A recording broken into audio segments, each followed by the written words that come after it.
Welcome to Rizvi's e-learning channel.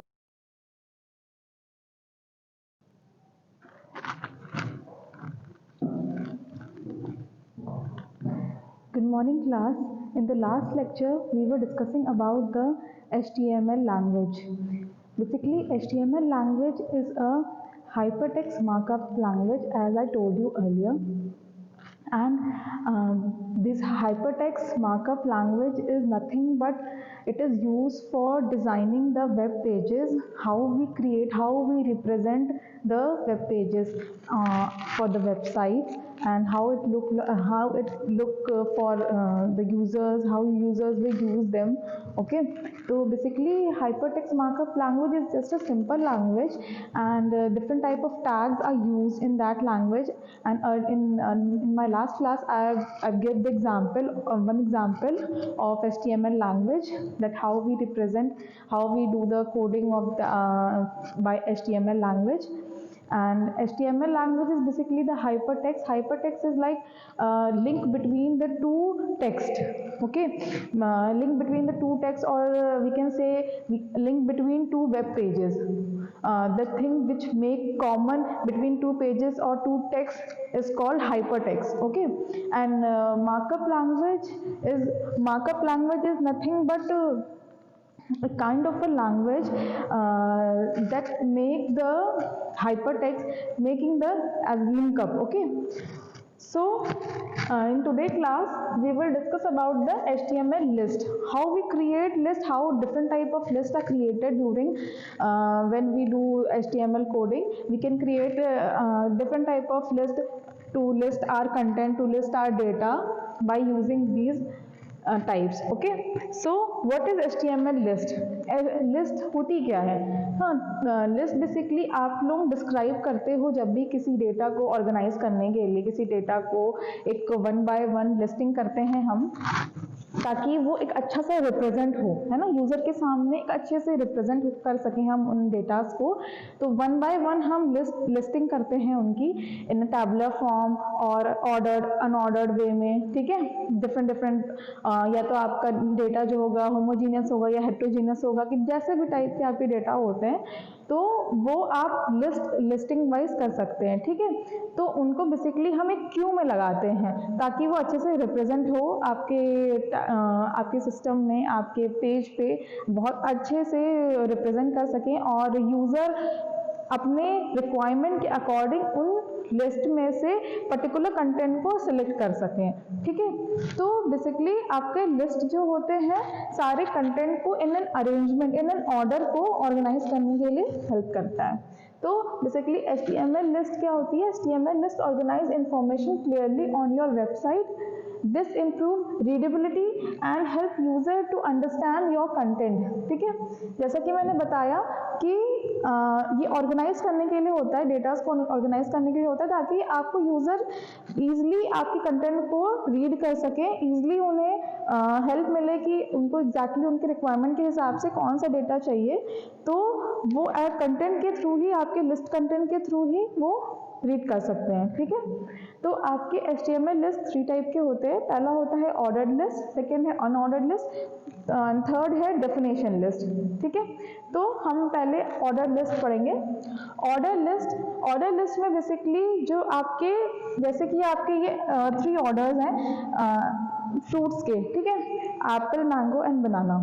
ठीक है, तो आपके जैसे कि अरेंजमेंट्स हैं आपके ऑर्डर के, तो इन आपके डेटा को अरेंज करने के लिए जो आपके नंबर्स यूज किए जाते हैं, डिफाइन करते, जैसे ये लिस्टिंग हो रही है ना 1 2 3, ये न्यूमेरिक फॉर्म में हो रही है ना, तो आपके ऑर्डर्ड लिस्ट में आपके न्यूमेरिक फॉर्म या alphabet like A B C, ठीक है, ये आपके अल्फाबेटिक टाइप, या आप capital A, capital B, capital C, ये आपके स्मॉल लेटर और कैपिटल लेटर्स में आप डिफाइन कर सकते हैं अपने डेटा को. और ये आपका अल्फाबेटिकल हो गया, न्यूमेरिक हो गया 1 2 3 में, और आपका रोमन नंबर लाइक जैसे कि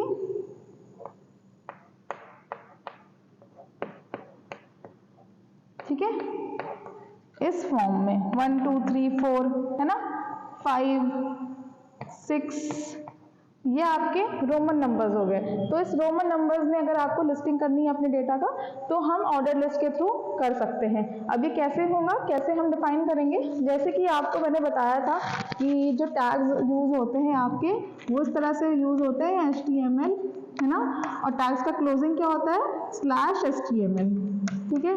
तो इसी के बीच में आपकी जो भी हेडिंग, बॉडी, जो भी चीज़ें आप अप्लाई करना चाहते हो, आपको हेडिंग चाहिए, टाइटल चाहिए, तो आप हेडर लिख के आप स्लैश कर लो क्लोज करने के लिए। टाइटल लिखोगे, टाइटल आप पुट करोगे अपना, तो टाइटल आप टैग लगाओगे, फिर उसके बाद टाइटल का नेम लिख के देन टैग क्लोज करोगे, ठीक है। तो बाकी बॉडी आपकी, ये सारी चीज़ें आपके ये टैग्स के बीच में आ जाती हैं। वैसे ही आपको, जैसे कि यहाँ पे हम स्टार्ट करेंगे, ये आपका ऑर्डर लिस्ट है, तो पहली हेडिंग क्या है आपकी ऑर्डर लिस्ट, ठीक है। अब हमने यहाँ पे स्टार्ट किया, नेक्स्ट टैग है आपका OL मतलब ऑर्डर लिस्ट। ऑर्डर लिस्ट के बाद हमने नेक्स्ट लाइन पे आते हैं, हमने अपनी लिस्टिंग स्टार्ट करी। पहला लिस्ट क्या है, लिस्ट LI मतलब आपका लिस्ट होता है, ठीक है। तो LI आपका लिस्ट में पहला क्या है ऑर्डर, एप्पल।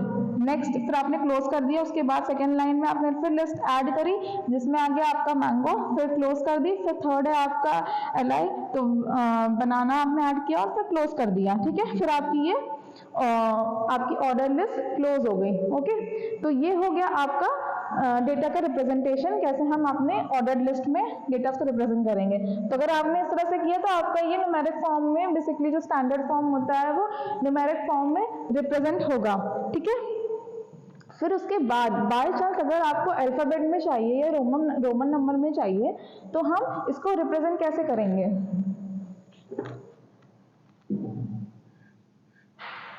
ठीक है। तो ये हो गया आपका type equals to inverted commas में capital A inverted comma close, फिर आपका ब्रैकेट। तो हम इस तरह से लिखेंगे, ठीक है। यहाँ पे भी आपका ये आपका मतलब कि आप अपने जो बुलेट्स हैं, आपके जो 1 2 3 ये सारे जो बुलेट्स हैं आपको अल्फाबेटिकल में चाहिए, तो जो आपके जो आउटपुट आएगा वो इस फॉर्म में आएगा कि A एप्पल, सॉरी, ये आपके अल्फाबेटिकल में हो जाएगा A B and C, ठीक है। ये इस ऑर्डर में हो जाएगा। और अगर आपको स्मॉल लेटर में चाहिए तो हम इसको इरेज करके स्मॉल A लिख देंगे। स्मॉल A लिखेंगे तो आपका जो है डेटा आपका A B C से स्टार्ट हो जाएगा, ठीक है। अब आपको अगर रोमन नंबर में चाहिए तो आप यहाँ पे I लिख दीजिए, I लिख देंगे तो आपका इस तरीके से स्टार्ट हो जाएगा, ठीक है। ये आपका ये रिप्रेजेंट करेगा, ओके। ये हो गया आपका ऑर्डर लिस्ट। तो जैसा कि मैंने बताया कि अगर आपको अल्फाबेटिकल, न्यूमेरिक या रोमन नंबर में चाहिए तो आप OL के आगे type equals to inverted commas में, इन्वर्टेड कॉमास जरूर लगाना है, इन्वर्टेड कॉमास में आपको अपना जो भी रिक्वायरमेंट है आपके बुलेट्स की वो करने हैं, ठीक है। 1 2 3 नंबरिंग चाहिए या अल्फाबेट चाहिए या रोमन नंबर चाहिए, ये हो गया आपका ऑर्डर लिस्ट। अब हम आते हैं अनऑर्डर लिस्ट में। जैसा कि हमने पहले देखा कि ऑर्डर लिस्ट जो है आपकी वो अल्फाबेटिक ऑर्डर में रहती है और न्यूमेरिक ऑर्डर में रहती है और रोमन नंबर में रहती है। तो यहाँ पे अनऑर्डर लिस्ट जो है आपकी वो आपके बुलेट लिस्ट रिप्रेजेंट करती है। जैसे कि मतलब आपके जो बुलेट डॉट्स होते हैं ये इस टाइप के, ठीक है, इस टाइप की जो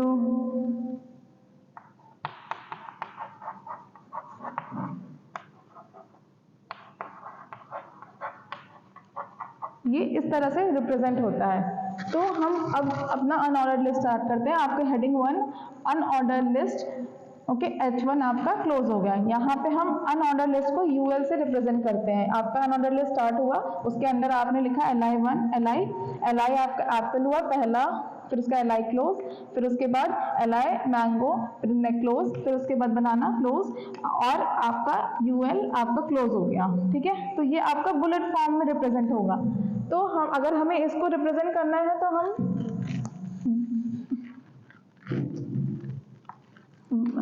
जो हमने अपने ऑर्डर लिस्ट में किया था type equals to inverted comma, तो हम सर्किल लिख देंगे, सर्किल लिखेंगे एंड ये आपका ब्रैकेट क्लोज हो गया, तो आपके इस बुलेट फॉर्म में आ जाएगा, ठीक है। और अगर आपको एक जो इस टाइप के जो बुलेट्स होते हैं स्क्वायर के फॉर्मेट में, स्क्वायर फॉर्मेट में होता है ना, स्क्वायर कलर रहता है, अगर आपको उसमें रिप्रेजेंटेशन चाहिए तो आप सर्किल की जगह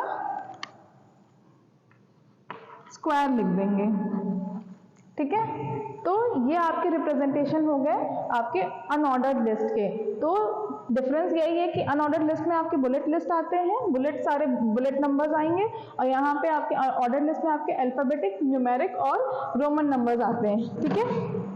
नेक्स्ट है आपका डेफिनेशन लिस्ट। डेफिनेशन लिस्ट में हमारे दो चीज़ें आपकी डिफाइन होती है। पहला है टर्म, हम टर्म को डिक्लेयर करते हैं, और दूसरा उसके डिस्क्रिप्शन को। जैसे कि कोई भी टर्म आपको डिस्क्राइब करना है, एक तरह से डेफिनेशन लिस्ट को आप डिक्शनरी की तरह मान लो, डिक्शनरी व्यू होता है। जैसे कि डिक्शनरी में क्या होता है कि आपका एक वर्ड दिया रहता है, उसकी मीनिंग भी रहती है, वैसे ही आपका डेफिनेशन लिस्ट में यही होता है कि वो डिक्शनरी की तरह रिप्रेजेंट करता है। वो टर्म पहले रिप्रेजेंट करेगा, उस डिफाइन करेगा, उसके बाद उसका डिस्क्रिप्शन डिफाइन करेगा, ठीक है।